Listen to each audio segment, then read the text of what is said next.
Chris, thank you so much for joining us today. As we start, can you talk a little bit about your current role and also your career trajectory? How did you get into cybersecurity?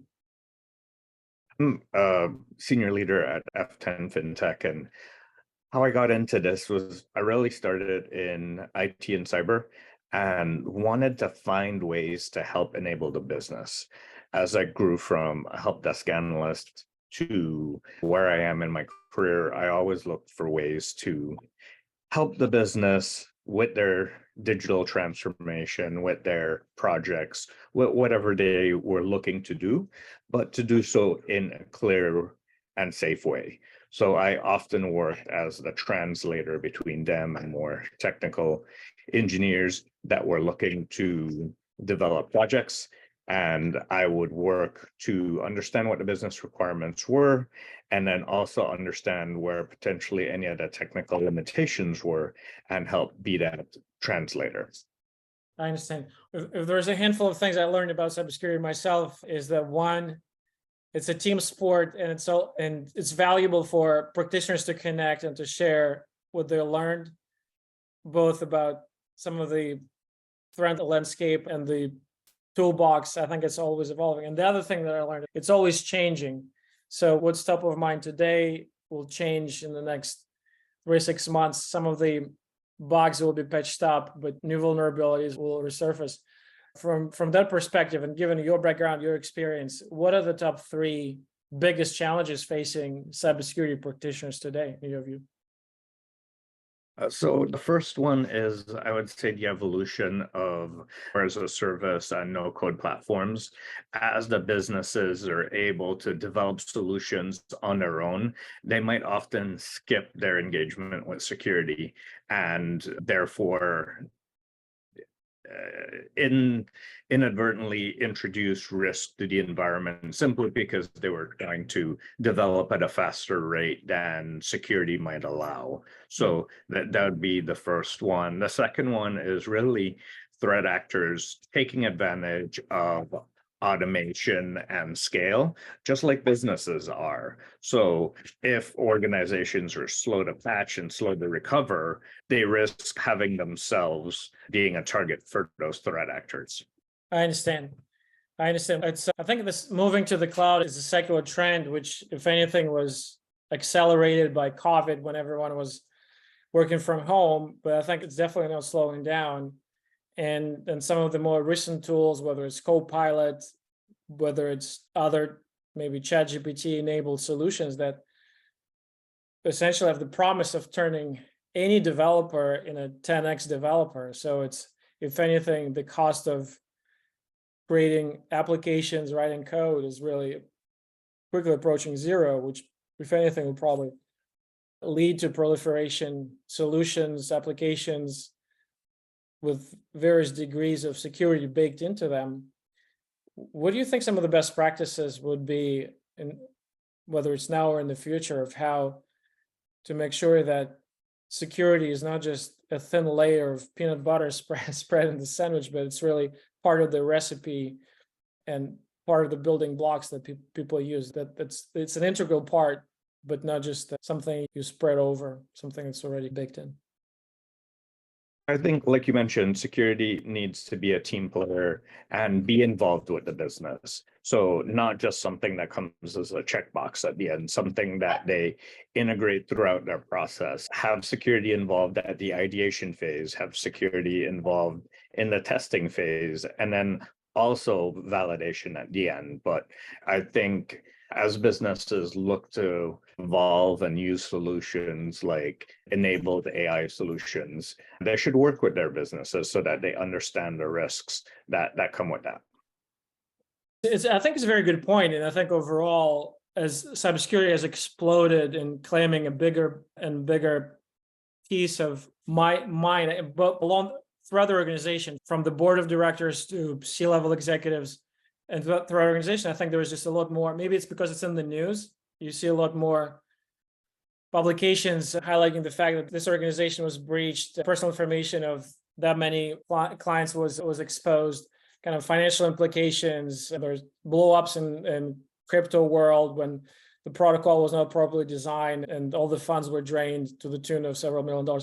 I think it's more kind of top of mind in the general population, more so than before, where it was really more relegated to practitioners. And I think as a result of that, just more awareness from the general population, and because I think technology is just, it's taking bigger and bigger place in everyone's life, both on a personal level, at the organizational level, whether it's a corporation, government entity. We're a lot more dependent and we're a lot more relying on technology not failing. And as a result, I guess the attack surface expands, and the attackers, as someone said, we need to be right all the time and they need to be right only once. I think as a result, a lot more people are looking into the space to make a career, whether they're maybe in IT, as you mentioned, looking to transition into cybersecurity, or maybe even more upstream, more junior, maybe someone who's going to college is trying to figure out what field to pick to make a career out of it. What would be your recommendation from your experience, from your vantage point, on someone who's either considering or just starting on their career path? What are some of the 2-3 things in your view they should focus on? First, I would say awareness of the total space. Oftentimes there's discussions of career paths in cybersecurity focused really on pen testing and SOC analysts, but there's a variety of different roles.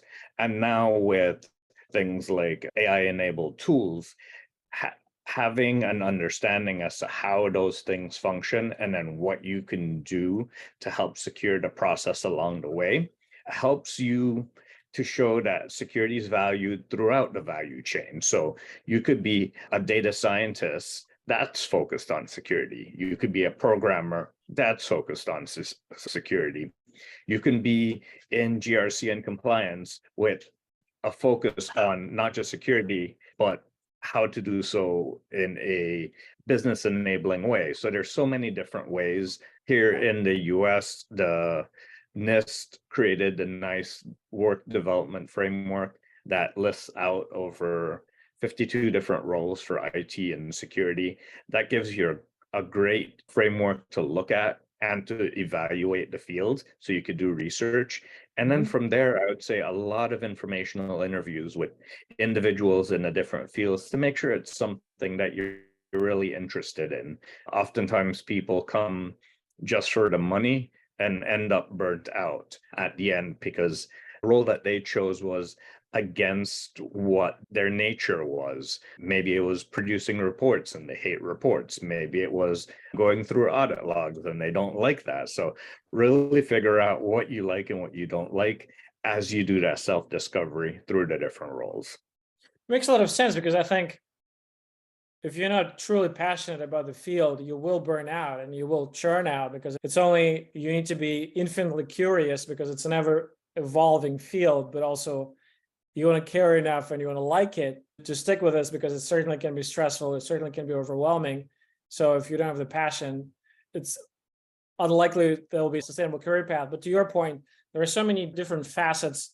There's so many different aspects to cybersecurity. It's not just pen testing. And some of the fields like GRC, they're a lot less technical than some of the other aspects of cybersecurity. But I want to double click a little bit on something that you mentioned, which is cybersecurity professionals. They need to think of themselves, they need to align themselves more with the business goals. So it's not just, you're not in a silo, you want to view yourself as an enabler. And it's something that we hear very often.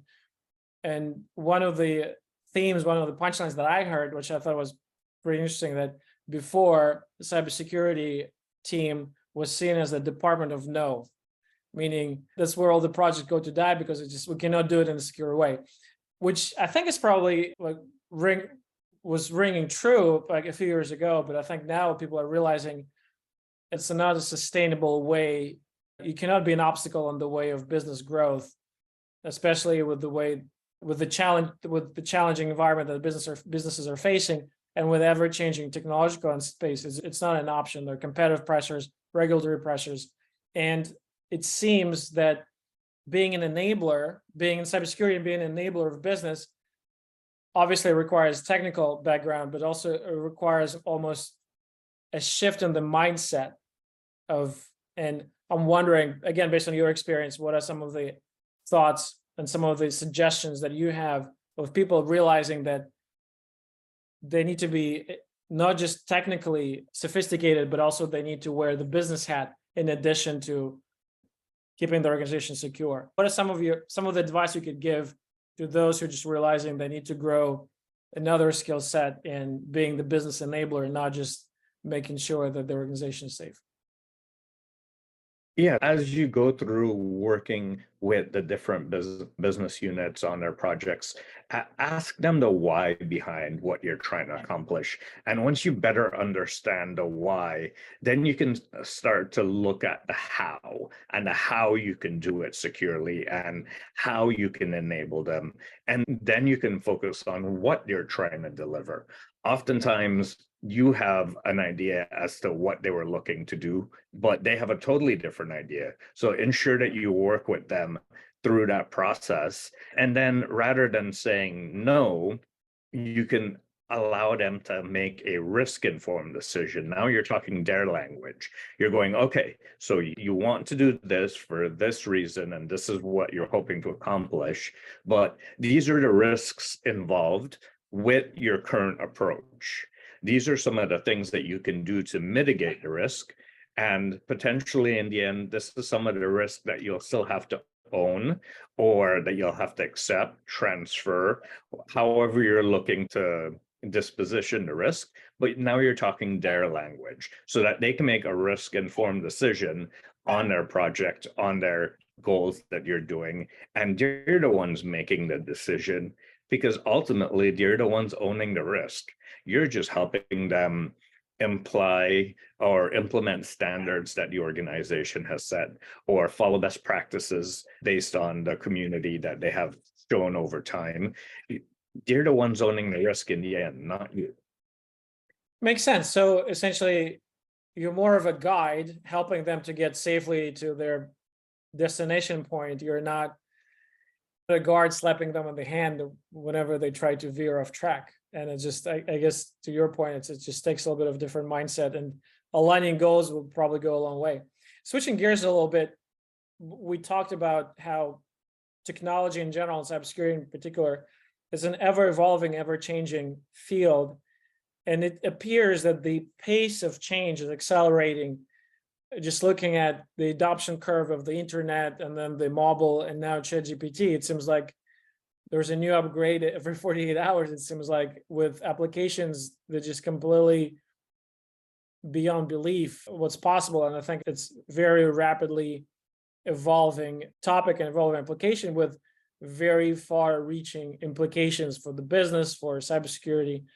With this, and not just focusing on that particular technology, but in general, in your view, what do you think everyone is going to be talking about as far as cybersecurity, whether it's threat landscape or what would be top of mind, top 3 challenges that CISOs, VP, director level cybersecurity executives will be talking about 6 months from now, 12 months from now, you think? Well, I can't predict the future, but I think one of the things that we should be talking about is not just the threat landscape and what's happening outside, but also be talking about how that impacts the organization and what we could do to mitigate it.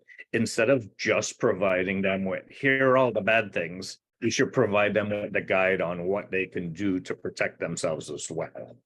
I understand. I noticed, am I correct in saying the name, the podcast that is it Breaking Into Cybersecurity? Is that the name of the?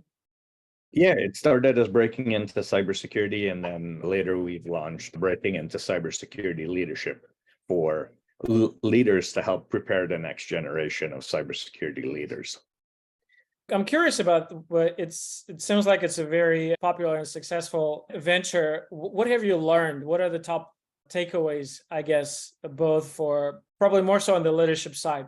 Especially, the reason I'm asking is that we obviously work a lot with cybersecurity executives. And I think recently, given current economic environment, a lot of organizations found themselves facing fairly serious headwinds. A lot of companies going through a period of rapid, drastic transformation.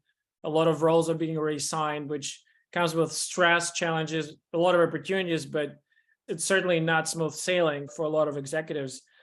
From experience of breaking in cybersecurity, what have you learned that you think, what kind of advice you think would help executives who found themselves in these turbulent times? What should they focus on, both on the personal level as far as their career is concerned, and also on the organization level as well? I'd say that relates to both. It starts with the ability to collaborate with the business. Security isn't a silo. Security is a function that is within the business. Without the business, there is no need for security. So if you can't enable the business to generate whatever it does to produce value, there's nothing for you to protect.